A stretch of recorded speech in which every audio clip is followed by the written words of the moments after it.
24 সালে লোকসভা ভোটের আগেই একবার লেক টাউনে সুজিত বসুর বাড়িতে তল্লাশি চালিয়েছিল ইডি। দিনভর তল্লাশির পর সন্ধে তার বাড়ি থেকে প্রচুর নথিপত্র ও ডিজিটাল ডকুমেন্ট নিয়ে বেরিয়ে গিয়েছিলেন ইডি অফিসাররা। তারপর প্রায় 2.5 বছর কেটে গিয়েছে। সোমবার 10 ঘন্টা জেরা করার পর শেষমেশ সুজিতকে গ্রেফতার করে এনফোর্সমেন্ট ডিরেক্টরেট। মঙ্গলবার সুজিত বসুকে আদালতে পেশ করে ইডি দাবি করে, অতিমারির সময় লকডাউনে সুজিত বসুর রেস্তোরাঁয় 1,11,00,000 টাকার বিক্রি হয়েছিল। সে সময় রেস্তোরাঁ বন্ধ ছিল, কর্মচারীরা বাড়ি চলে গিয়েছিলেন। ইডির প্রশ্ন, তবুও কিভাবে কোটি টাকার বিক্রয় হলো? ইডির দাবি, টাকা তছরূপ করা হয়েছিল। অতিমারির সময় ধাবা বন্ধ থাকলেও 2,02,00,000 টাকা সুজিতের ব্যক্তিগত অ্যাকাউন্টে গিয়েছিল। একাধিক ব্যক্তির সঙ্গে তৃণমূল নেতার টাকা লেনদেনের হদিশ পাওয়া গিয়েছে, যার কোনো আইনগত যোগাযোগ বা কারণ পাওয়া যায়নি। আদালতে সওয়াল করে ইডি দাবি করে, দক্ষিণ দমদম পুরসভায় 150 জন চাকরি প্রার্থীর নাম বেআইনিভাবে সুপারিশ করেছিলেন সুজিত। ধৃত অয়নের থেকে বিষয়ে একাধিক তথ্য পাওয়া গিয়েছে। ওই বিষয়ে নিতাইয়ের যোগাযোগের কথা উঠে এসেছে। ইডির দাবি, একাধিক সূত্র থেকে টাকা আসার প্রমাণ পাওয়া গিয়েছে। সেই টাকা বিভিন্নভাবে চ্যানেলাইজ করা হয়েছে। ইডির দাবি, বেনামি লেনদেন সহ সুজিতের পরিবারের নামে যে সকল সম্পত্তি রয়েছে তা খতিয়ে দেখতে হবে। সুজিত এবং তার পরিবারের ব্যাংক অ্যাকাউন্ট খতিয়ে দেখে কোটি কোটি টাকার ডিপোজিটের হিসাবও মিলছে বলে দাবি ইডির। সব মিলিয়ে এখানেই কৌতূহলের বিষয় হলো, পুরো দুর্নীতি কাণ্ডের তদন্তে এত দীর্ঘসূত্রিতা কেন? কিসের জন্য অপেক্ষা করছিলেন ইডি অফিসাররা? ভোটের আগেই বা সুজিতকে গ্রেফতার করা হলো না কেন?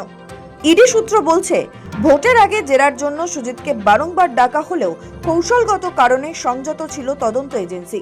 কারণ এই তদন্ত ও জেরাকে দেখিয়েই সহানুভূতি কুড়ানোর চেষ্টা করতে পারতেন সুজিত। সেই সুযোগ তাঁকে দেওয়া হয়নি। ভোট মিটতেই তাঁকে জেরা করার জন্য ডাকা হয়। জিজ্ঞাসাবাদের সময় অনেক প্রশ্নের সন্তোষজনক উত্তর দিতে পারেননি সুজিত বসু। তদন্তে সহযোগিতাও করেননি, তাই তাকে গ্রেফতার করা হয়েছে। আদালতে সমস্ত তথ্য তুলে ধরে ইডির আইনজীবী বলেন, সুজিত প্রভাবশালী ছিলেন। এখন উনি ছাড়া পেলে তদন্ত প্রভাবিত করতে পারেন, সাক্ষ্য প্রমাণ নষ্টও করতে পারেন। তাই তাকে হেফাজতে চায় ইডি।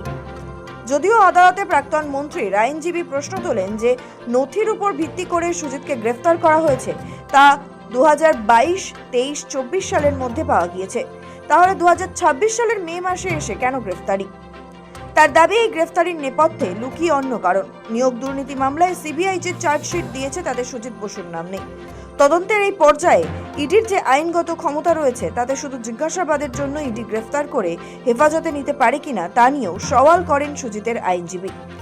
এদিকে সুজিত বসুর পাশাপাশি পুরো নিয়োগ দুর্নীতি মামলায় মধ্যমগ্রামের বিধায়ক ও প্রাক্তন খাদ্যমন্ত্রীকেও এর আগে বেশ কয়েকবার জেরার জন্য ডেকেছিল ইডি, কিন্তু ভোট প্রচারের কারণ দেখিয়ে হাজিরা এড়িয়ে যান রথীন ঘোষ। সুজিত বসু গ্রেফতারের পরই এবার সমস্ত আলো গিয়ে পড়েছে রথীনের উপর। শুধু এই দুই প্রাক্তন মন্ত্রী নয়, পুরো দুর্নীতি কাণ্ডে উত্তর 24 পরগনা জেলার অনেক পুরো চেয়ারম্যানের নামে অভিযোগ রয়েছে। ইডির নজরে রয়েছেন তারাও। তাৎপর্যপূর্ণ বিষয় হলো, অনেকেই বলছেন শুধু পুরো দুর্নীতি কাণ্ড নয়, গরু ও বেআইনি কয়লা পাচার মামলাতেও এবার নতুন করে তদন্ত শুরু হবে। প্রধানমন্ত্রী নরেন্দ্র মোদী বাংলায় প্রচারে এসে কথা দিয়েছিলেন, দুর্নীতি পরায়ণ কাউকেই রেয়াত করা হবে না। সেই প্রক্রিয়া এবার শুরু হয়েছে।